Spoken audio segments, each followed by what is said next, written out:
ស្រាប់តែយុវជនម្នាក់បានឃើញពន្លឺពណ៌មាសចែងចាំងចេញពីសៀវភៅបុរាណដែលដាក់នៅពីមុខគាត់ក៏លើកវាភ្លាមហើយឃើញថាមានតែមប្រៃសណីយ៍មួយលាក់នៅខាងក្នុង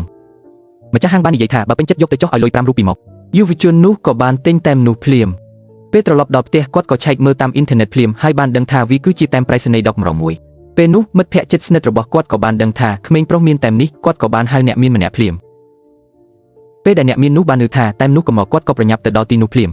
ពេលឃើញតែមនោះគាត់ក៏និយាយថាវាពិតជារបស់ពិតមានតម្លៃរាប់លានជីតារបស់ខ្ញុំមានបំណងចុងក្រោយថាតែមនេះត្រូវតែនៅជាមួយយើងឥឡូវនេះមានតែមនេះទេដែលនៅខ្វះភ្លាមនោះគាត់បានទិញតែមនោះក្នុងតម្លៃ1 លានរូពីប៉ុន្តែនៅពេលដែលពួកគេត្រៀមខ្លួនអបអរស្រាប់តែក្មេងប្រុសនោះបានឃើញខ្សែដៃដែលអ្នកមាននោះពាក់ដៃមានពន្លឺចម្លែកវាគឺជាពន្លឺដែលគាត់បានឃើញនៅពេលគាត់ទិញតែមប្រៃសណីយ៍នោះ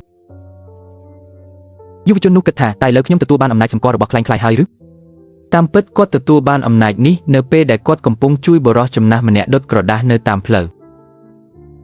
ប៉ុន្តែរំពេចនោះបុរសចំណាស់ក៏មានការផ្លាស់ប្ដូររូបរាងដោយមិនបាននិយាយអ្វីសោះមួយសន្ទុះក្រោយមកគាត់ក៏បានសម្លឹងមើលភ្នែកក្មេងប្រុសហើយនិយាយថាសម្លឹងមើលក្នុងភ្នែករបស់ខ្ញុំពេលដែលក្មេងប្រុសបានសម្លឹងមើលភ្នែកបុរសចំណាស់ក៏បានផ្ទេរអំណាចរបស់គាត់ទៅឲ្យក្មេងប្រុស